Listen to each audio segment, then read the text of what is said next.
¿Qué tal? ¿Cómo están? Un agrado saludarles en este mes de febrero y bienvenidos a un nuevo programa Las Cartas sobre la Mesa, un programa de Infogate que se transmite por diversas plataformas, YouTube, Instagram, Facebook, y por supuesto lo puede compartir por WhatsApp si usted quiere, pero se ve desde Arica a Punta Arenas. Ojalá quisiéramos de vivir hasta Puerto William, que sería también una buena opción. Pero esperamos pronto estar en todas esas plataformas para que usted nos pueda seguir.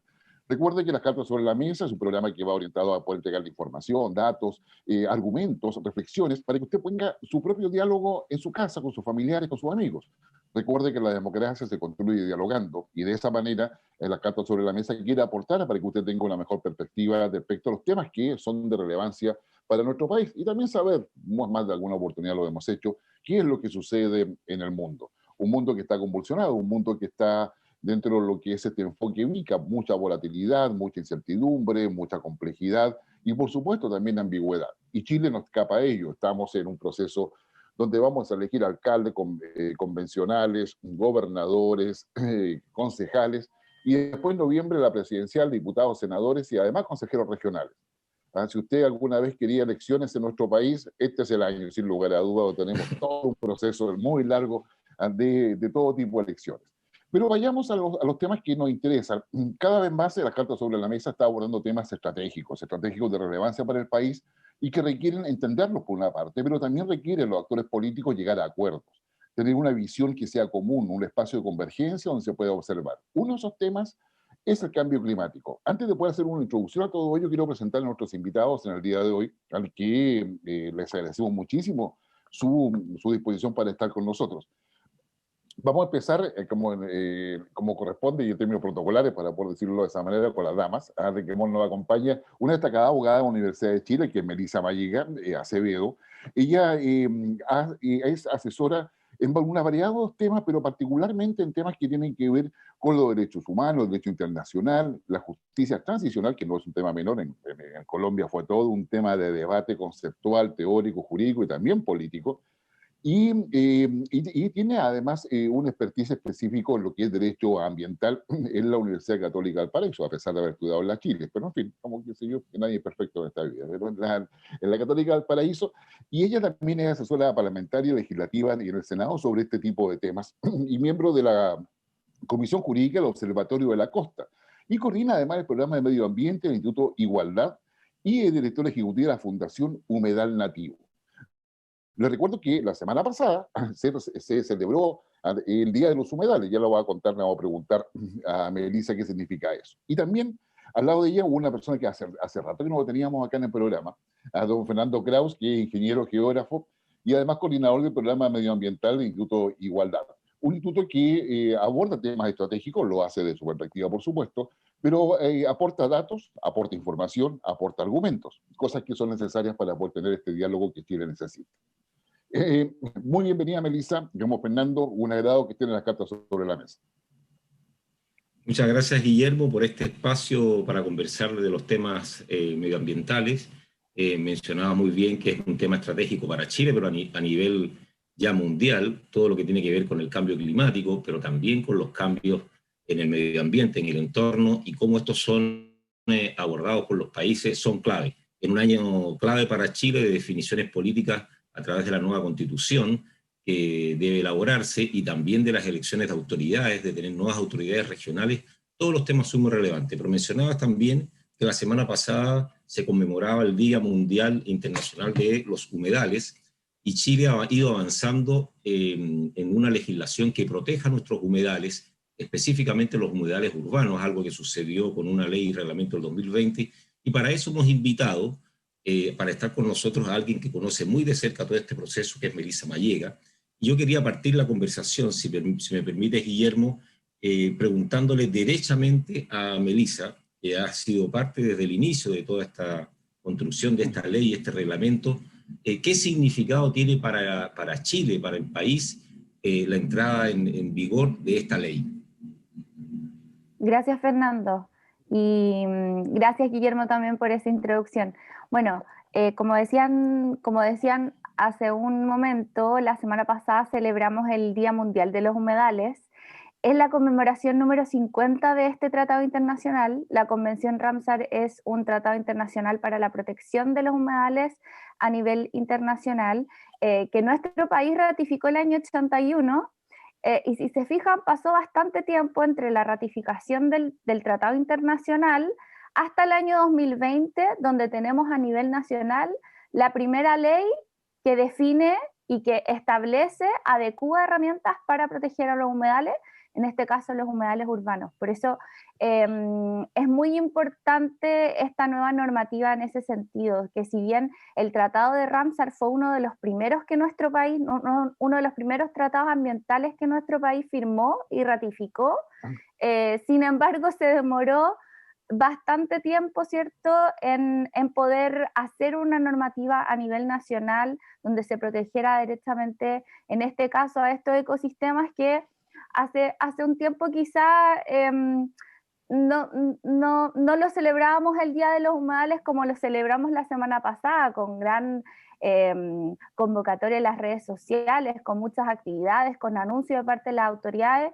Eso que yo recuerde no había pasado hace 10 años atrás o 5 años atrás. Así que por ese lado es muy importante. Sí, Melissa, a ver, Fernando, un punto. A ver, los humedales es un tema, un foco específico, pero empecemos de arriba hacia abajo. El tema del cambio climático se acaba de discutir hace 2 semanas atrás en Davos, en el Foro Económico Mundial, el cambio climático como uno de los elementos esenciales. Esenciales evita el desarrollo productivo, el desarrollo social, el desarrollo humano. Y se coloca el cambio climático como una gran oportunidad, pero como gran amenaza y como gran desafío, porque hay que disminuir las emisiones de carbono, hay que disminuir muchas cosas. Entonces, el cambio climático se transforma en el gran tema estratégico a nivel mundial. ¿Ya? Eso estamos totalmente claro. Y tiene que ver con el clima, tiene que ver con estas lluvias, estos relámpagos que hemos tenido, de alguna manera hay una relación. Se suma Estados Unidos a la lucha contra el cambio climático, que Donald Trump lo había dejado fuera. Y acá en Chile, el cambio climático nos afecta no solamente por los cambios que implican el océano, en todo lo que es las capacidades agrícolas nuestras, en la Antártida, ¿no es cierto? Tiene una serie de elementos. Y dentro de eso están los humedales. La pregunta mía es, ¿qué son los humedales? O sea, ¿a qué se les llama humedales? ¿Cómo yo, ciudadano, que voy caminando, porque tenemos el bosque nativo también, que no es un tema no menor, ya, qué sé yo, con las inmobiliarias, por ejemplo, qué sé yo, un incendio en Quilpué dio cuenta de eso, que están quemando mucho bosque, y sucede que descubrimos que muchos bosques se queman a propósito para poder desarrollar proyectos inmobiliarios. Entonces, ¿qué cosa es un humedal? ¿Cuándo yo tengo un humedal? Cuando tengo agua junta en una parte. ¿Qué características tiene un humedal que hace que yo como ciudadano, digamos, entienda? Porque tú vas a explicar la ley y todo eso, pero claro, o sea, ¿de qué me sirve el humedal a mí como ciudadano? O sea, por ejemplo, para decirlo en términos concretos. Sí, respondo yo, Fernando. Ya, bueno, No, los Melissa, humedales... Los humedales, existe una definición de Ramsar que es una definición en un sentido amplio, ¿ya? Los humedales comprenden extensiones de agua, de marisma, ríos, lagos, zonas inundables, extensiones de agua marina con una profundidad específica que es que no exceda de 6 metros. Entonces, nosotros que entendemos humedales como lugares inundables con agua, que no siempre tienen agua, pero que son inundables. Por eso, por ejemplo, se habla del estero de Reñaca, por ejemplo, no sé si lo ubican, que es un lugar que quizás no tiene agua todo el año, pero es una zona inundable, por ejemplo. Se conocían también humedales como los pantanos, también son conocidos ahora los entendemos, los definimos directamente como humedales. Las turberas, por ejemplo, las turberas, que son unos ecosistemas que están al sur de Chile, desde la región de los ríos hacia el sur, donde se acumula, capturan bastante agua y, por ejemplo, en el caso de las turberas, almacenan el 10% del agua del agua dulce del planeta. Entonces, de eso estamos hablando cuando hablamos de humedales. La típica imagen de un humedal puede ser, por ejemplo, en el caso de los humedales costeros, lugares con agua que se encuentran dentro de la zona, desembocaduras de río, pero como te decía, también se consideran humedales los lagos, las lagunas, los ríos, etc. Es un Fernando, concepto bastante amplio. perfecto. O Sí, sea, donde se va a acumular agua, ahí podríamos decir que hay un humedal, para decirlo en términos quizás muy simplistas incluso. Digamos, ¿por qué es importante, digamos, que tengamos control sobre eso, Fernando? bueno, yo asociándolo derechamente con 12 aspectos que me parece que son relevantes de la crisis ecológica que tenemos a nivel global. Los humedales son ecosistemas en los cuales se desarrolla un porcentaje importante de la biodiversidad a nivel planetario. Y una de las principales crisis que tenemos, junto con la crisis del calentamiento global y el cambio climático como consecuencia de ello, es la pérdida acelerada de biodiversidad en todos los ecosistemas planetarios. Los humedales son una reserva y un lugar donde se conserva y se protege biodiversidad, y por tanto, por eso es relevante que también en el caso de Chile se ha ido avanzando en esta legislación. En segundo lugar, también por las características de su vegetación y de los procesos que ocurren ahí en los humedales, también son un importante reservorio de carbono, o sea, y por lo tanto capturan las emisiones de CO2, y eso contribuye, ¿verdad?, de alguna manera, a mantener a raya, digamos, lo que son el exceso de carbono, siempre y cuando los humedales se conserven o se restauren, porque también tenemos que pensar que no solamente se trata de una legislación que busca conservar, sino que también restaurar aquellos humedales que nosotros mismos, a través de nuestra habitación en los sectores de los humedales, hemos ido deteriorando, y hemos ido terminando con la fauna, con la flora, y con aquellos espacios que cumplen un rol ecológico muy importante, como decía, en la conservación de las especies, pero también en la captura de CO2 y la mitigación del calentamiento global. Sí, solamente digamos para que cuando uno habla de conservar la biodiversidad, si no me equivoco, por favor corríjame, tiene que ver con la idea de que hay insectos, hay plantas, qué sé yo, hay animales vivos de todo tipo, desde arañas, hormigas, qué sé yo, que son los que dan sustentabilidad a eso, o sea, que permite que la naturaleza exista, ¿no? ¿Estoy correcto en eso, dentro de mi ignorancia? Así es, pero no solamente eso, hay especies de aves, también hay especies de mamíferos asociados en toda esta cadena, digamos, de especies que están interrelacionadas. Hay especies también acuáticas, no solamente de peces, sino que también de anfibios. O sea, es un lugar, ¿no?, es un vergel de vida, en definitiva, ¿no? Un humedal, y que tiene condiciones y características particulares en cada una de las latitudes que pueda estar, con especies que muchas son endémicas y únicas, ¿verdad?, a nivel global, y por lo tanto la pérdida de un humedal implica la pérdida de mucho valor patrimonial a nivel mundial, porque ningún humedal es repetible respecto de otro, ¿no?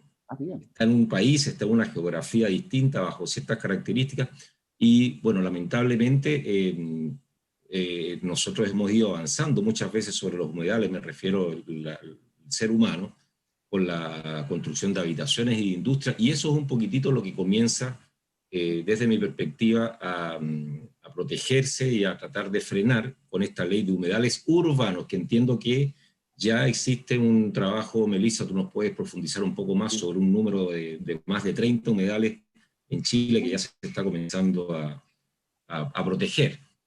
Sí, solo quería dar un ejemplo también a propósito de lo que señalaba Fernando recién. Un ave vuela 20.000 kilómetros para anidar en Chile, vuela desde Canadá hasta la isla Mocha solo para anidar en Chile.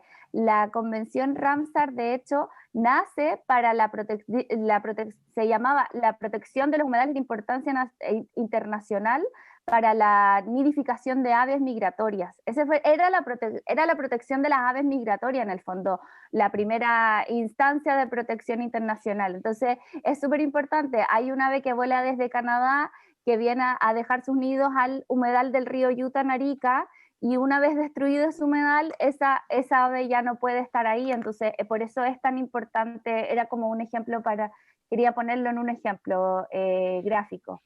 No, o sea, no, Sí, no, muy bien, Melissa, porque la verdad es sí, que yo diría que, créeme, no toda la gente entiende lo que es un humedal, sí. ¿ya? Entonces ahora, ¿quién identifica o establece que lo que es un humedal? Cuando hablamos de humedal urbano, estamos hablando que se encuentra en los límites de una ciudad, ¿no es cierto? Ujú, ¿Ya? O sea, porque entendemos que en el campo podría ser fácil encontrar humedales, pero lo que está en la ciudad, digamos, ¿qué relevancia tiene y por qué hay que cuidar esos humedales? ujú. Mira, en Chile hay un catastro que dice que existen aproximadamente 40.000 humedales en todo Chile, dentro del ¿Ya? radio urbano como del radio, fuera del radio urbano en el plano rural. Sin embargo, cuando se comenzó a pensar en la futura ley de humedales urbanos, lo que se vio fue cuáles de estos humedales, de estos 40.000 humedales, se encontraba más amenazados por actividades antrópicas, es decir, por industrias inmobiliarias, por vertederos ilegales, y nos dimos cuenta, se dieron cuenta en el fondo que los humedales más amenazados y más proclives a desaparecer y más difíciles de recuperar a su vez eran los humedales urbanos. ¿Por qué? Porque le plantaban un edificio encima y ya era un poco difícil recuperar ese humedal. Eh, o sea, se valora la existencia de todos los humedales costeros, los humedales altoandinos, pero dentro de toda esta gama de 40.000 humedales, los más amenazados que identificamos fueron estos humedales urbanos, del radio urbano. Y por lo que te decía, porque efectivamente un humedal que desaparece en el radio urbano, que le construyen una población encima, que se convierte en un vertedero ilegal, es mucho más difícil recuperar que uno que quizás no se encuentra con todas estas amenazas tan fuertes como en el caso de los humedales urbanos. Ese fue un poco el espíritu. Exactamente, o sea, y por lo que Uh por lo -huh. decía Fernando, que dices tú, cuando un humedal como es sacado, digamos, de su hábitat, finalmente hay aves que no llegan, hay insectos que no se Exacto. reproducen, hay toda una vida silvestre que deja de existir alrededor. O sea, por lo Uh -huh. tanto, eso yo tiendo a pensar, además tiene un efecto de alguna forma en aumentar la sequía que ya vivimos a nivel nacional por el cambio climático. Entonces, ¿quiénes son los que controlan esto? ¿Le corresponde a la municipalidad? ¿Le corresponde a CONAF?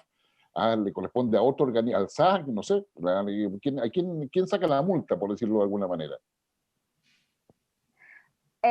Mira, antes de contestar esa pregunta, solo hacer una pequeña acotación. Además de la pérdida de biodiversidad que ocurre cuando un humedal se destruye, ojo que los humedales, como lo decía Fernando también, son soluciones basadas en la naturaleza para el cambio climático y grandes mitigadores de la gestión de riesgo, en el fondo, de los riesgos de desastre, porque como tú sabes, Guillermo y Fernando, ¿Sí? nuestro país está proclive a desastres naturales constantemente. Y un ejemplo, en el terremoto del año 2015, en la zona que fue en la zona de Coquimbo, Tongoy, bueno, gracias a que estaban los humedales, se contuvo en el fondo el tsunami que sucedió después, pero si hubiéramos tenido esos humedales destruidos, bueno, el desastre hubiera sido mucho mayor. Así que además de la biodiversidad, además de soluciones basadas en la naturaleza para el cambio climático, son fundamentales para la gestión de riesgo de desastre. Eso es fundamental. Respecto a la pregunta, voy a ser muy corta. La ley de humedales urbanos tiene 4 pilares, se basa en el tema ambiental, pero también en el tema de planificación urbana, pero el corazón de la ley es el gobierno local. Okay. Sí, lo que importa aquí es que las comunidades y los gobiernos locales, alcaldes, concejales, se puedan, entre comillas, empoderar y proteger a los humedales, y por eso se establece la obligación en la ley de dictar una ordenanza de humedales para la protección, porque entendemos que de los 346 municipios que existen en nuestro país, en todos a lo menos hay un río, en todos a lo menos hay algún cuerpo de agua que deba ser protegido. Por tanto, se establece eso como una obligación. Pero aparte, al estar presentes en la legislación ambiental, eh, son aplicables todas las leyes y toda el ordenamiento jurídico ambiental. Por tanto, se puede recurrir a la Superintendencia de Medio Ambiente, a los tribunales ambientales, etc. O sea, es una gama bien amplia, pero pero básicamente es eso, la institucionalidad ambiental. Ya. A mí me parece o sea, más que relevante tener eso porque está dentro de un espectro que es mucho mayor que sobre este paraguas que llamamos cambio climático y de los cuales los gobiernos tienen que hacerse cargo. Es decir, los humedales es una parte, el bosque nativo es otra, la preservación, que sea la sustentabilidad de la industria para que sea verde en general, que si yo y no contamine. O sea, yo creo que hay una serie de elementos que significan. Ahora, esto se debe a cambios de regulaciones y disculpa, Fernando, te voy a llevar que sea un tema un poco más amplio. Este tema de cambio climático, ¿cómo puede ser abordado en un proceso constituyente? Porque la verdad, o sea, debería estar como la Constitución debería tener un artículo al que si Chile protege como que si los humedales o a lo mejor Chile adquiere o adhiere a todas las orientaciones mundiales sobre cambio climático. ¿Cómo podría plantearse dentro de esa visión? ¿Cómo lo han visto ustedes? Yo creo que, muchas gracias, Guillermo. A mí me parece que efectivamente, bueno, no lo estaba en la Constitución, que era del año 80, y los primeros acuerdos o convenciones internacionales son de inicios de los 90, ¿no? Sobre cambio climático, a pesar de que esto es un tema que se discute eh, ya, digamos, con los primeros informes que aparecen a inicios de la década del 70, todo lo que son los cambios que a nivel global está desarrollando la especie humana. Sin embargo, es a principios de los 90 que se genera la Convención Marco para el Cambio Climático y por lo tanto no aparecía en la Constitución propiamente tal. Pero hay dos maneras que a mi juicio debiese, digamos, quedar demarcado en términos del marco jurídico. Uno es que aparezca descrito derechamente en la Constitución, y me parece que existe el consenso suficiente hoy día en Chile para que esté expresado, ¿verdad?, el cambio climático o la lucha frente al cambio climático o la protección ambiental, la protección, digamos, de un clima estable en la Constitución. Hay discusiones que se están dando en todos los espacios políticos hoy día. No te podría decir un texto determinado de cómo va a quedar, pero el principio de la sustentabilidad, el principio es deseable que el principio de un enfoque ecológico, digamos, para poder normar el desarrollo, esté presente en la Constitución, y a mí me parece que hay consenso para avanzar en esa línea. Y al mismo tiempo, Chile va a seguir con una legislación que está avanzando este año. El Parlamento no va a dejar de funcionar, o sea, hay leyes importantes que siguen funcionando y que se están aprobando, y una de esas leyes es la ley marco para el cambio climático, ¿no? Porque el país no se puede detener, y sobre eso, bueno, está avanzando en el Congreso. Melissa es parte de las asesoras que insuman información, investigación sobre ese debate, y el país sigue avanzando en medidas de adaptación y en tratar de colocarse, digamos, al ritmo que el mundo está exigiendo.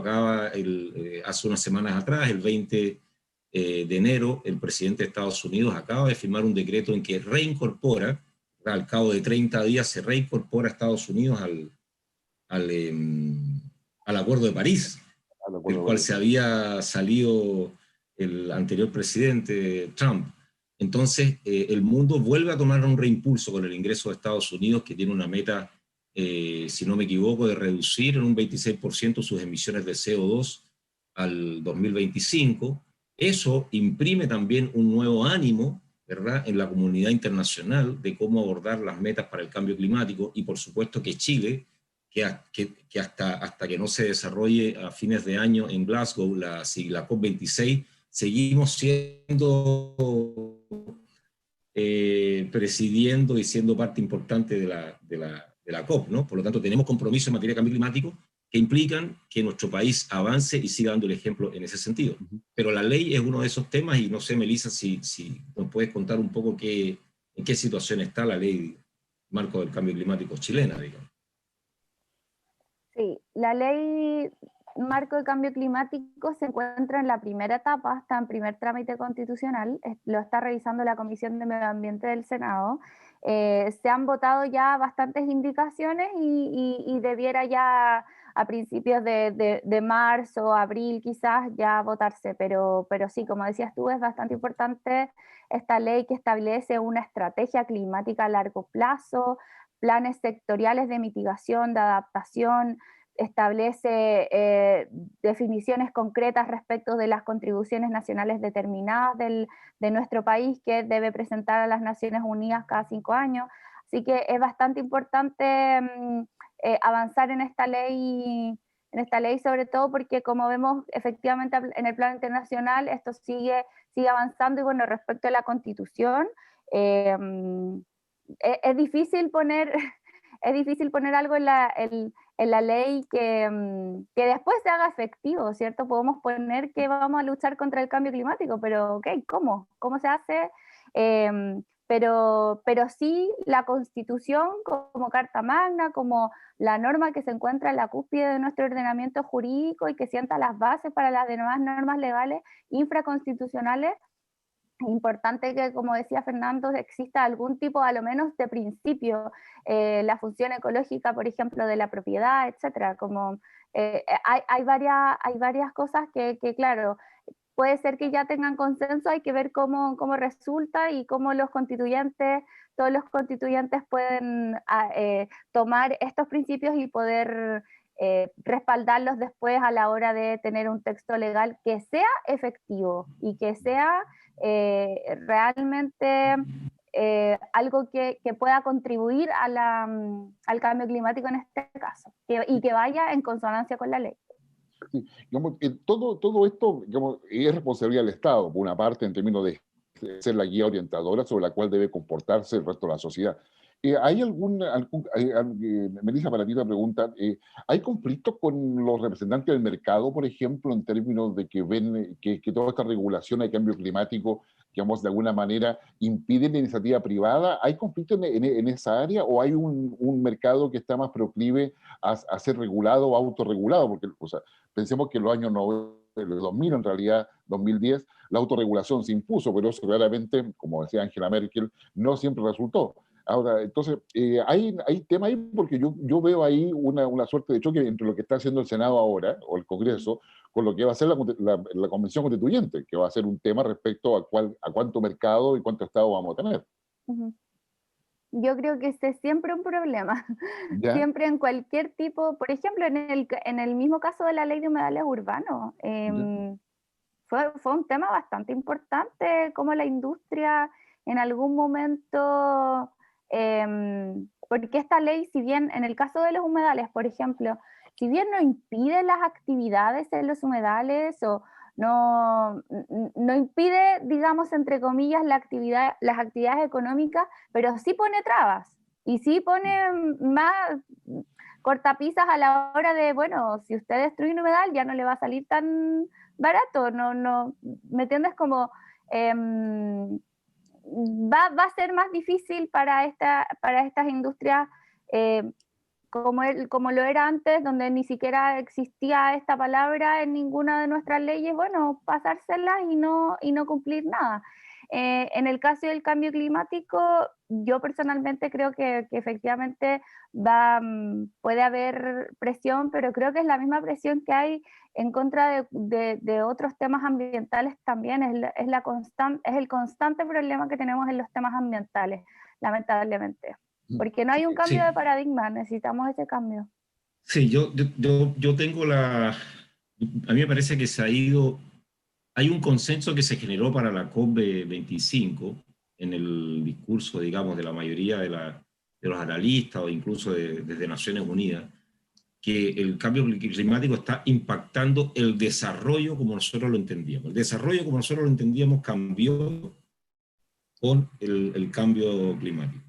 Y esto es de una escala tal, el cambio, o sea, las olas de calor en las ciudades, con las muertes de cientos de miles de personas que ocurrieron hace unos años atrás en Europa, la pérdida de un 30% de la precipitación que se está sucediendo en la zona central de Chile, los eventos como el que tuvimos la semana pasada, que tienen con una inusitada intensidad de precipitaciones, con alta temperatura, que generan pérdidas de infraestructura privada y pública, digamos. Acá no hay los efectos del cambio climático no van a discriminar el tipo de propiedad a la que van a afectar.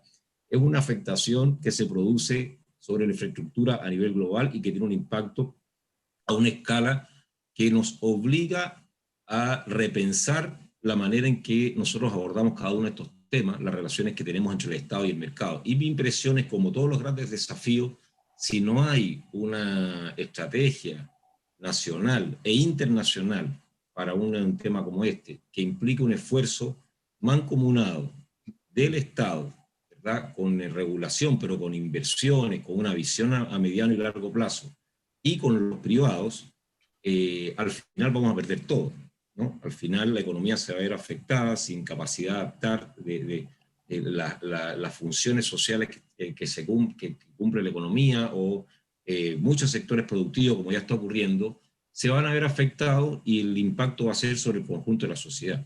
Entonces ahí yo lo que entiendo, lo que sé es que junto con la ley el gobierno está desarrollando, desde el gobierno se están desarrollando estrategias a largo plazo para abordar esto, porque se trata de cambios que son cambios estructurales.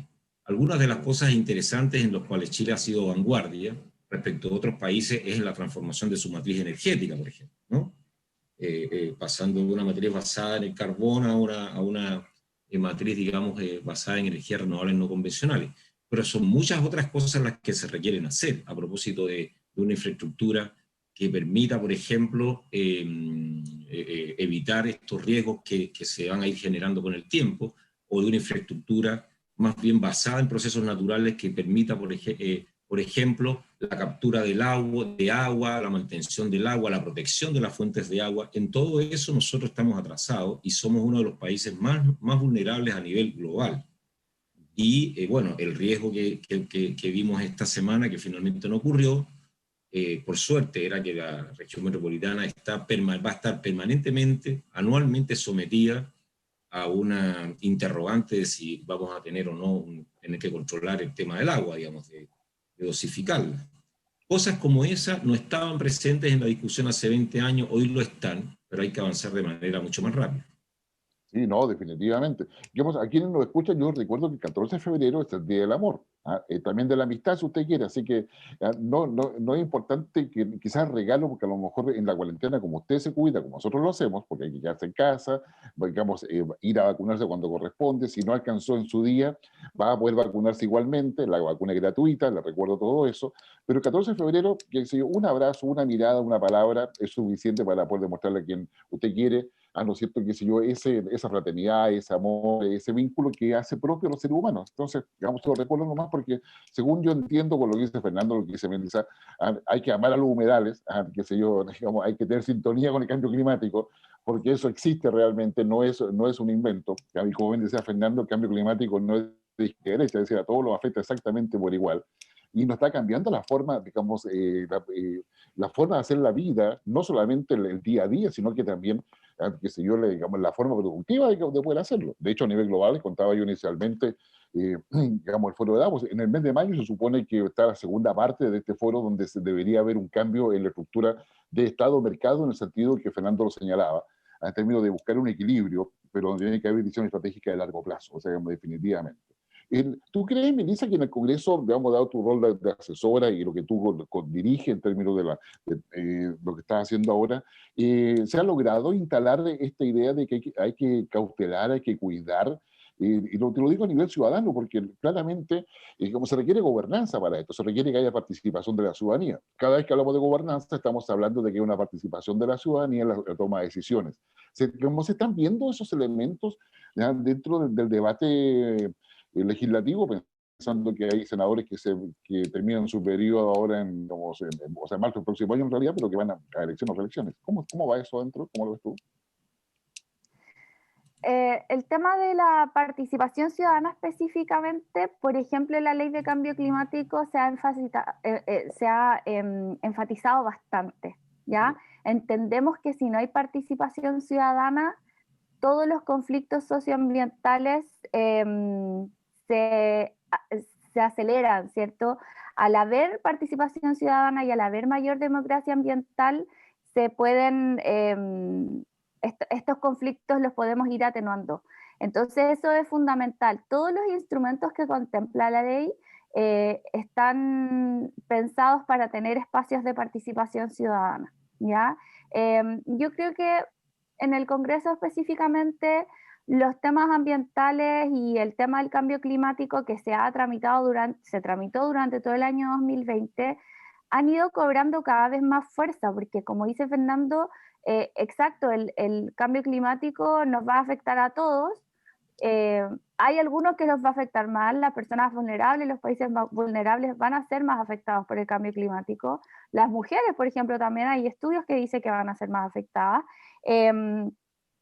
Pero a pesar de que siempre hay temas que, entre comillas, pueden ser más importantes, porque efectivamente el tema de la educación, la salud, las pensiones son temas muy relevantes para nuestro país, derechos sociales en general, que siempre se tienen que poner sobre la mesa. Es difícil a veces para el Congreso tomarse el tiempo para poder, por ejemplo, despachar un proyecto como de los humedales.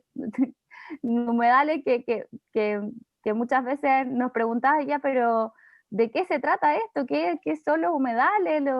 ¿Son las aves? ¿De qué se trata? Entonces, yo creo que he visto un cambio en paradigma. En el último tiempo se ha aprobado, por ejemplo, el proyecto de ley que establece el derecho real de conservación. La ley de humedales urbanos, se está tramitando otra ley que es la ley de turberas, pero si quieren más adelante podemos hablar de los desafíos ambientales en materia legislativa, pero yo creo que sí, que cada vez se ha ido concientizando más. Piensa que la ley de humedales urbanos se aprobó sin ningún voto en contra, fue una ley completamente transversal en el Senado y en la Cámara de Diputados y de Diputadas, así que yo soy bien optimista en este sentido y quiero ser más optimista y espero no equivocarme también con los constituyentes. Ahí estoy bien optimista también. No, sí, el optimismo. No, o sea, yo creo que lo fundamental, bueno, en la vida en general es ver el vaso medio lleno, definitivamente. Exacto. Sí, digamos, Fernando, ¿cómo lo ves tú? Digamos, ¿tenemos esa capacidad de sociedad para enfrentar todo esto? Bueno, yo soy crítico porque, pero en general es algo que ha ocurrido a nivel global. Ha costado mucho que los países, que las naciones, que los poderes y también en parte las sociedades entiendan que el cambio que nosotros produjimos a nivel del clima global está teniendo efectos muy nefastos en general en el tipo de desarrollo y en las economías. A la larga afecta a la economía también y la sociedad y a los grupos más vulnerables. En el caso de Chile, obviamente la respuesta es tardía, pero hemos ido avanzando, a mi juicio, en los últimos años de una manera más acelerada, en función de la evidencia científica que el panel intergubernamental para el cambio climático ha ido demostrando año tras año con sucesivos informes el riesgo y el impacto que están teniendo, digamos, el cambio climático. Esto no es, o sea, aquí hay una evidencia científica que en un principio en la década de los 90 era muy cuestionada, pero que hoy día tiene un consenso irrefutable por toda la comunidad científica internacional, salvo en algunos países y algunas personalidades que por suerte ya esperemos que sigan a la baja, que se han opuesto, ¿verdad?, a la necesidad de enfrentar esto desde el punto de vista, y me refiero derechamente, digamos, lo que fue la presidencia de Donald Trump, que negaban, ¿verdad?, negaban el impacto que esto tiene. Fíjese que esto, en el caso de Chile, es mucho más crítico porque hoy día nosotros hemos ido perdiendo de manera acelerada, digamos, la acumulación de nieve y los glaciares en la cordillera que regulan, los que regulan el agua, ¿verdad?, en nuestras cuencas, sobre todo en la zona central. La economía chilena depende un 70% directamente en todo lo que exporta y en lo que es su dinamismo en el agua, digamos, en el uso del agua. Entonces, este tema nos plantea desafíos a mediano y largo plazo, como por ejemplo el tema de la eficiencia hídrica, ¿no? El tema de cómo nosotros aprendemos a usar el agua y no tenemos, en algunos casos, sanitarias con pérdida de un 30, un 35% de la pérdida de producción del agua, cómo nosotros mismos hacemos un uso inadecuado del agua en nuestros centros urbanos, cómo superamos las situaciones de riesgo con agua en una ciudad como la región metropolitana, digamos, que tiene la relevancia que tiene desde el punto de vista económico y social en el país. Y por lo tanto, estos temas que a mí me parece que habían sido abordados de manera muy lenta, hoy día se están acelerando, pero necesitamos ya que la ley de cambio climático pueda salir lo antes posible, y también empezar a pensar, cambiar de switch. Necesitamos pensar de otra manera las cosas como lo hemos estado haciendo. Y eso implica un esfuerzo del Estado, pero sobre todo un esfuerzo también de los privados y de la ciudadanía, de sintonizar de otra manera, ¿no? de tener una disposición distinta, de asumir cuestiones del día a día distintas, de no seguir regando, digamos, el jardín al mediodía, ¿no? De no gastar el agua como se malgasta en muchas de las ciudades de Chile. Y de proteger, por ejemplo, todo lo que son las fuentes de agua, como son los humedales, que lo hemos estado hablando durante este rato. Sí, no, y eso implica, digamos, o sea, recordemos que un porcentaje mínimo de agua es de consumo humano. La gran cantidad de agua se usa en procesos industriales, de extractivos, etcétera. Entonces, ahí es donde se requiere tecnología para hacer más eficiente como el uso hídrico, proteger las cuencas, crear más embalses. Bueno, hace el año pasado, un par de años, volvimos al tema de los embalses, afortunadamente, para poder aprovechar el agua que viene a la cordillera. Bueno, ojalá que eso se profundice. Pero ahí hay muchas cosas. O sea, yo le menciono todo esto porque son temas que son bastante globales y que si usted que nos está escuchando puede ir buscando información, se lo recomendamos porque va a ser el tema que nos va a acompañar de aquí en adelante, y por muchas décadas. Entonces, y Melissa, pero quiero ver un poco lo que tú nos puedes contar y tú lo insinuabas. ¿Cómo está la agenda legislativa de este año? Porque al final tenemos una agenda legislativa, tenemos a los convencionales que van a meter mucho ruido, un importante ruido, pero el país tiene que seguir funcionando. ¿Cómo está la agenda legislativa del 2021 en términos medioambientales? Está bien cargada, esperamos que puedan estar todos los tiempos para que estos proyectos puedan salir a la luz. Por ejemplo, les comento, a propósito del agua, está en tramitación el proyecto del Código de Aguas. Se ha tramitado durante gran parte del año 2020 en la Comisión de Constitución del Senado, que está viendo la constitucionalidad de ciertas normas, pero este es un proyecto que lleva casi 10 años en tramitación. 10 años, y que necesitamos que salga, porque efectivamente lo que hay aquí en la reforma del Código de Aguas es un cambio de paradigma respecto del uso del agua, de este derecho real de aprovechamiento del agua. Bueno, también se encuentra la ley de cambio climático, como le estábamos hablando recién, que es fundamental por estos instrumentos que les comentaba, las normas de emisiones, los instrumentos de estrategias climáticas de largo plazo, INDC, etcétera. Pero también hay uno que especialmente a mí me interesa mucho, que es el proyecto de ley de protección de turberas.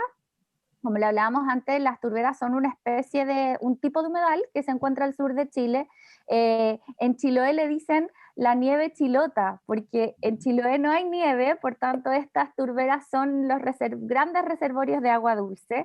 Hay mucha actividad comercial alrededor de las turberas y lamentablemente se ha tratado como una sustancia concesible del derecho minero. Por tanto, este proyecto de ley lo que busca es sacarlas del Código Minero como sustancia concesible y tratarla como bajo la perspectiva ambiental. Bueno, también hace más de 8 o 9 años, creo, está el proyecto pendiente, el proyecto de Servicio de Biodiversidad, que es una ley que estaba establecida como una norma necesaria para que Chile pudiera entrar a la OCDE. La OCDE le dijo a Chile, bueno, usted puede entrar a la OCDE, pero necesita tener ciertos estándares ambientales, entre ellos institucionalidad ambiental, como los tribunales ambientales, el Ministerio de Medio Ambiente, etcétera, y el Servicio de Biodiversidad. Bueno, desde que entramos a la OCDE todavía no tenemos el Servicio de Biodiversidad y eso también está pendiente. Y bueno, hay un proyecto de ley respecto de las plantaciones forestales también, del ingreso al CEIA de este tipo de plantaciones, así que yo veo que está bien cargada la agenda, los parlamentarios tienen harto trabajo que hacer, Así que vamos a estar atentos a eso.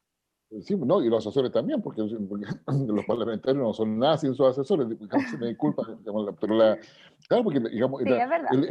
sí, no, el parlamentario es el que tiene la idea política clara de lo que quiere, Ujú. conforme la posición, la posición que posea, por el punto de vista ideológico, el que se abre a la negociación, el que toma decisiones, pero para poder tomar decisiones requiere información, y ese trabajo, digamos, de soporte de la decisión del parlamentario lo hacen los asesores, así que yo me dedico a la asesoría, así que también tengo mucho respeto por la asesoría. Pero, Fernando, tú mencionabas algo y yo quiero volver un poco, porque la ciudadanía en general, no todo el mundo entiende, claro, habla de cambio climático y muchas veces repiten cosas sin saber lo que está detrás, y creo que una sociedad más informada cada vez es más necesaria, porque esa sociedad informada es la que va a exigir al alcalde, al municipio, que tiene una importancia relevante como protagonista en el control, guía, orientación de la ciudadanía, y también cuando que puedan dar su voto. Ahora, Chile todavía preside, tú lo decías, la COP25, que es la expresión del Acuerdo de París para poder llegar a acuerdos globales en el término cambio climático. ¿Ya? Y me acuerdo que el 2016, 2017, cuando Donald Trump anuncia que se sale de la cumbre del Acuerdo de París, que si yo iba a su lógica aislacionista, que ahora Joe Biden ha revertido, China se alzó como el gran líder en la lucha contra el cambio climático. Xi Jinping lo dijo eso claramente, a pesar de que China es el mayor contaminante de CO2 a nivel global por su proceso industrial. ¿Ya? Ahora entra Estados Unidos, bueno, hay una pugna. Pero la agenda de cambio climático a nivel global es donde Chile ha marcado, yo diría, un liderazgo. Tú mencionabas el tema de las energías renovables, por ejemplo, todo el cambio de la materia energética, la legislación medioambiental, que la nuestra, que más allá de discusiones más críticas más o menos que se le puede hacer, fue bastante avanzada digamos, en su tiempo, requiere adecuación a mi modo de ver, pero sin lugar a dudas, hemos ido avanzando. ¿Tenemos capacidad política para mantener este ritmo y darnos cuenta de que nos guste o no nos guste, ya no somos ese país que si yo subdesarrollado, sino que estamos al puerta realmente de construir algo, y que significa que el servicio de biodiversidad debe existir, que la estructura organizacional del Estado debe modificarse, porque lo contrario no vamos a ser capaces de poder abordar todo lo que esto significa? Disculpa la pregunta tan larga, pero... No, mira, ahí, a mí me parece que yo hubiese querido un liderazgo más fuerte. Bueno, estamos en un país que ha vivido un proceso social y político muy complejo, entonces con el estallido social había dos cumbres que se iban a hacer en Chile en esos meses, digamos, y que no se hicieron, ¿no? Y por lo tanto cambió mucho lo que era el carácter de la agenda nacional. Pero respecto de tu pregunta específicamente, yo creo que hay una situación que para resolverla requerimos repensar cómo nosotros nos estamos desarrollando. La tensión entre la necesidad de tener una economía que asegure trabajo, ¿verdad?, y empleo a todas las personas, digamos, que permita que las personas puedan desarrollar sus proyectos, y una economía que vuelva a crecer y que implique un desarrollo que genere bienestar, que es lo que buscan las personas. O sea, eso es un bien, un valor, es una demanda hoy día en Chile, aunque estemos en una crisis económica, de pandemia, social y política. Ahí hay una demanda que hay que resolver, y cómo eso, ¿verdad?, es factible de realizar en el marco, digamos, de un entorno, de un ambiente, de una protección de la naturaleza y incluso de recuperación, como es el caso de la ley de humedales, de la naturaleza que ha sido destruida.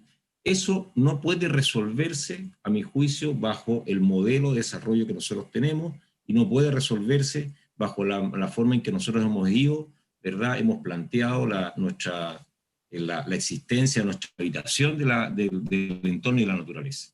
Y requiere entonces solucionar o buscar soluciones que sean de otro tipo. Voy a dar un único ejemplo. A propósito de las soluciones para la acumulación de agua, ¿verdad? Nosotros estamos acostumbrados a los embalses o a la acumulación de agua de forma, digamos, con embalses superficiales o a grandes proyectos que generan muchas veces una gran destrucción del entorno. Hoy día lo que se está buscando hacer es que la acumulación de agua, por ejemplo, sea de manera subterránea, o sea, reinyectar el agua hacia embalses o hacia las napas subterráneas. sin producir un deterioro del entorno y del ambiente, digamos, a nivel de lo que es la superficie. Entonces, nosotros tenemos que empezar a adaptarnos a maneras a infraestructura, ¿verdad? Que sea una infraestructura de carácter verde, que implique la protección de la naturaleza y no la destrucción, como habíamos venido haciendo con muchas de las maneras nosotros de crecer o de generar infraestructura. ¿Cómo resolver eso? Reitero, requiere de una discusión, requiere de mucho diálogo, requiere de ponerse de acuerdo entre digamos, el Estado, digamos, pero también con los privados y con la participación de la ciudadanía que haga posible, que haga factible este tipo de proyectos, ¿no? O sea, si vamos a tomar una definición de protección, por ejemplo, de la precordillera, hay que fijar límites efectivamente para no seguir urbanizando la cordillera y no producir situaciones de riesgo como se produjeron otros años. Hoy día ya eso, a pesar de lo que llovió, no sucedió lo que sucedió en la quebrada de Ramón hace unos años atrás, digamos, que fue una cosa mucho más catastrófica.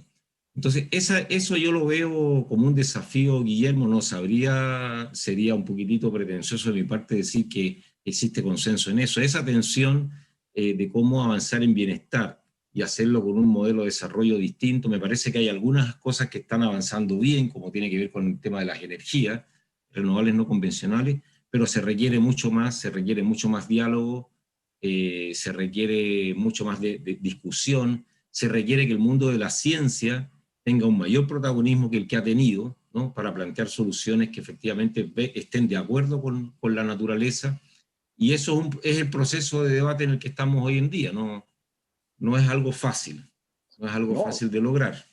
no, para nada. Melissa, quiero un poco aprovechar, digamos, ¿no? Por parte de tu juventud, tu sensibilidad, el hecho que estés asesorando en estos temas.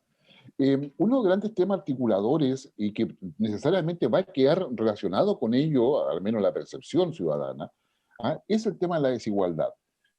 O sea, es decir, ¿cuál sería una reflexión que tú nos podrías hacer respecto a en la relación de cambio climático y desigualdad? Porque un gatillante de todo lo que fue nuestro proceso de estallido social, como se ha denominado desde octubre del 19 en adelante, es el tema de la desigualdad. Pero no solamente la desigualdad de ingresos, qué sé yo, que es un tema importante. Finalmente todo tiene que ver con esto, con el tema de la desigualdad. ¿Cómo yo podría relacionar desigualdad y cambio climático?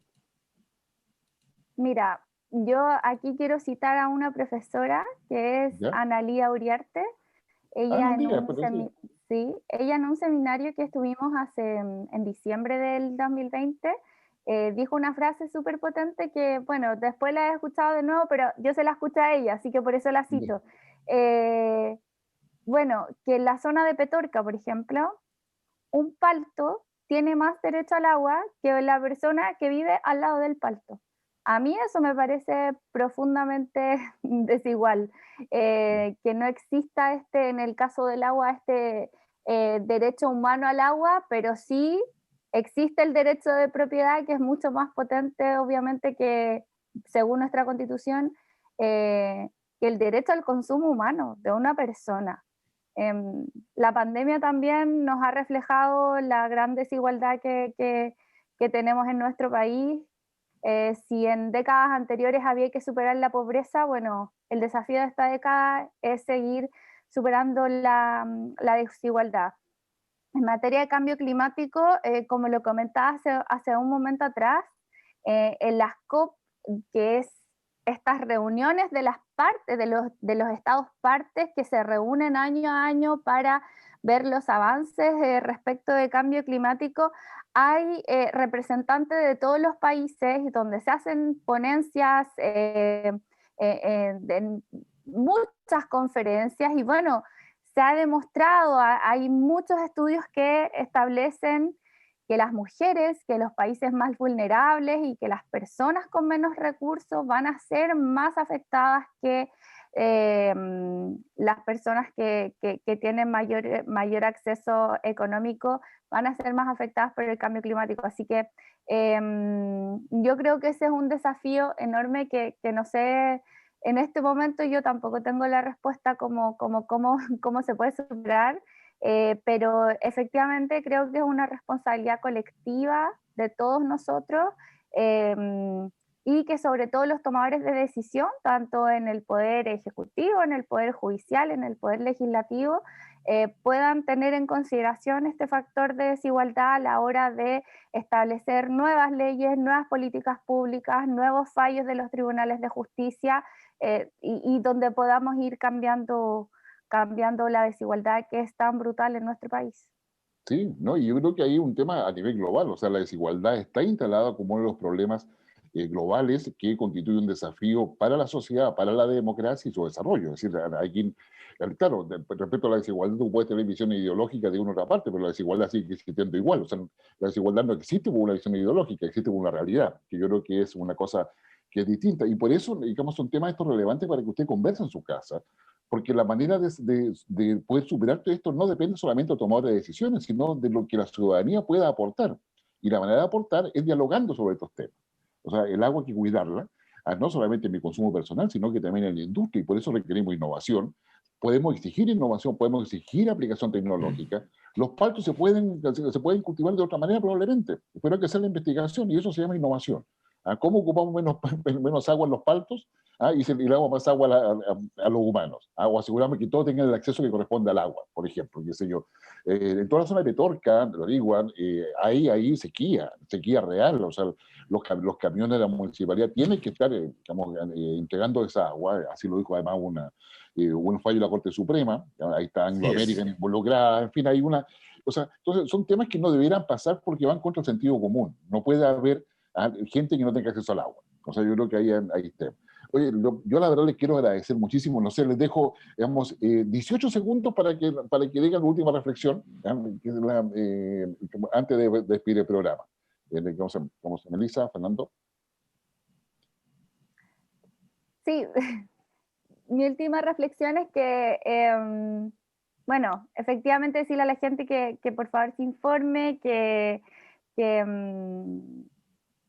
necesitamos cambiar este paradigma, que por ejemplo en el caso de los humedales, si yo tengo un terreno con un humedal, ese terreno ya no va a valer menos, va a valer más por este valor ambiental que tenemos. Así que eso, y respecto al cambio climático, decir que bueno, que efectivamente existe, pero también hay factores antrópicos que tienen que ver. Efectivamente en la zona de la Ligua hay sequía, pero como decía un dirigente, también hay saqueo del agua, así que hay que tener las dos fuentes de información para eso. Así que nada, muchas gracias por la invitación y muy contenta de poder hablar de este tema que me gusta mucho. Gracias. Antes, Fernando, disculpa, ¿qué cosa? Lo has mencionado como 3 o 4 veces. ¿Qué es el factor antrópico? Sí, son actividades humanas en el fondo, o sea, sí, como las amenazas que pueden hacer las personas en contra del medio ambiente. Ok, ya, somos nosotros nosotros somos los antrópicos que intervenimos en el medio ambiente. Perfecto. Fernando, tus 18 segundos. Bueno, hay un reconocimiento de todo a nivel global de la crisis en la que estamos, de la crisis ecológica, la crisis del ambiente, la crisis social de la desigualdad, y tenemos muchísimas elecciones este año. Entonces, la petición a quienes nos están escuchando, nos están viendo es, a cada persona que usted vaya a votar, pregúntese qué es lo que propone, qué está pensando sobre el cambio climático, qué está proponiendo para enfrentar esta situación, qué está proponiendo en materia ambiental. Preocúpese usted también en sus decisiones como ciudadano, de proteger el agua, pero también en cuando vaya a elegir quiénes están pensando estratégicamente en el bienestar, en asegurar que el agua alcance para todos, que esto sea garantizado como un derecho humano, que efectivamente el agua se utilice de una manera eficiente y que se piense en el desarrollo de la sociedad como conjunto. Entonces también tenemos una responsabilidad nosotros de respaldar a aquellas personas que están pensando estratégicamente en el beneficio del país. Eso quería decir. No, muchas gracias, digamos, Fernando, que es ingeniero, geógrafo, parte del Instituto de Igualdad, lo propio también, digamos, a Melissa Mallega, que tiene diplomado en medio ambiente, derechos humanos, formada en la Chile, con un pequeño pecado en la Católica del Paraíso, pero está bien. ella es asesora digamos, en el Senado sobre temas medioambientales, como ya ha quedado en evidencia en el programa, y como está coordinando el programa de medio ambiente del Instituto de Igualdad también. Así que muchas gracias, Melissa, muchas gracias, Fernando. Espero tenerlos nuevamente porque este es un tema que nos va a seguir acompañando. Así que muchas gracias y acuérdense que el domingo 14 de febrero, qué sé yo, para que saluden a todos sus seres queridos, tanto en Chile como en el extranjero, y empezando por la casa, para que ustedes se queden en la casa, se cuide, haga algo especial ese día, digamos, en el Día del Amor y la Amistad. Nos vemos la próxima semana. Muchas gracias por acompañarnos. Que tengan un lindo fin de semana.